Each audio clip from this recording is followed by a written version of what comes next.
adolescentes. Assunto de hoje no nosso quadro Lição de Casa.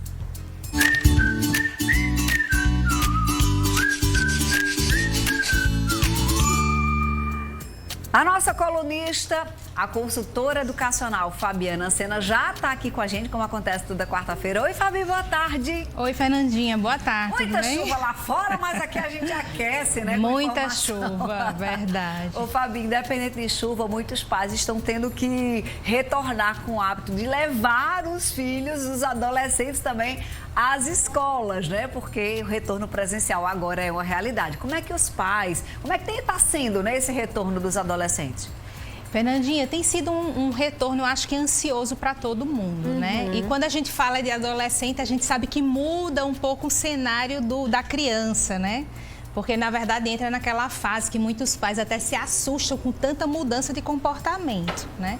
E assim, a gente tem algo diferente também esse ano, porque a gente sabe que os adolescentes têm ainda vivido essa questão da pandemia, passaram muito tempo em casa.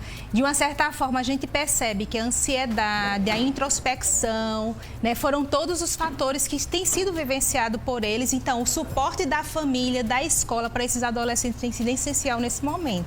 Essas são as principais dificuldades que você tem notado, a ansiedade, a deficiência também com relação a conteúdo, a assimilação por conta do remoto, Fabi? Também, porque até uma questão até interessante, né, Fernandinha? Muitas vezes, o trabalhar o remoto com a criança, por mais difícil que seja o pai, mas aí ainda tem aquela questão da criança ainda permanecer muito tempo com a câmera aberta, né? Então, a criança acaba sendo mais obediente nessa questão.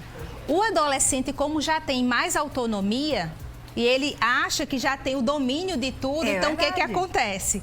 Eles acabam muitas vezes assistindo a aula com a câmera desligada. Ah, tá. Entendeu? Tira a câmera e se despeça no celular, com outra coisa, e a aula tá lá rolando, né? E a aula tá lá rolando. Então, o que acontece? Então, tem adolescente que, por conta da introspecção, eles conseguiram vencer muito bem isso.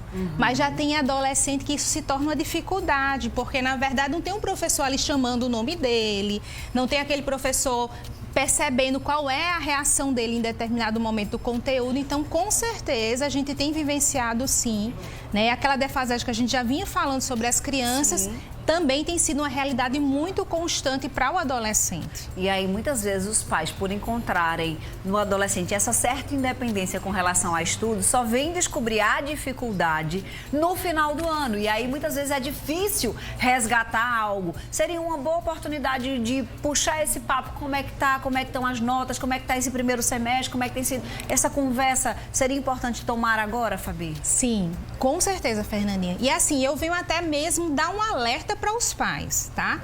Porque o que acontece? Quando a criança, né, deixa de ser criança, entra na adolescência, vai estar lá no Fundamental 2 e médio, parece que tem uma sensação da família que diz o seguinte: agora ele dá conta sozinho, sim, então não preciso fazer esse acompanhamento. E o alerta que eu dou é o contrário. Por mais que você não precisa estar ali do lado do adolescente para fazer uma tarefa, cobrando que ele estude, né, da forma como a gente faz com as crianças, mas é importante sim a participação do pai, Fernandinha. Porque o que acontece? Aí qual é a relação que eu dou aqui e o conselho que eu dou? É montar uma rotina com eles, sabe? Montar uma rotina de horários, falando sobre a questão do horário de estudar, a limitação do tempo de tela, de celular, né, do YouTube lá. Então, tudo isso tem que ser muito bem acordado e dialogado com o adolescente, para não prejudicar. E feito junto com ele, né? Porque aí a gente consegue ter uma maior adesão àquilo que a gente participa, né? Assim? Isso, e dando importância também, né? Não é somente assim, eu estou mandando você fazer, mas é dando importância de que ele participe de uma montagem, de uma rotina diferente. Bom demais! Toda quarta a gente tem esse nosso encontro, a gente reflete sobre a educação, como a educação, porque faz parte da nossa vida, também pode influenciar aí na sua vida. E Fabiana tem um conteúdo muito maravilhoso nas redes sociais, gente. Ó, se você tem Instagram, já adiciona agora, Fabiana Sena Sena Monteiro. O Sena dela é com um N só. Aí é tudo juntinho, você vai seguir. Eu tenho absoluta certeza que você vai ter muitos insights para a sua vida aí, para como melhorar a sua relação com o seu filho na questão da educação. Isso aqui você comentou no privado, na rede social, que tinha gostado do anel. Eu trouxe no dedo para você. Vai descobrir em qual dedo vai caber no seu. Obrigada. É seu. De nada, meu amor. Obrigada. Agora vai falar do Colégio Vila. Eu falo do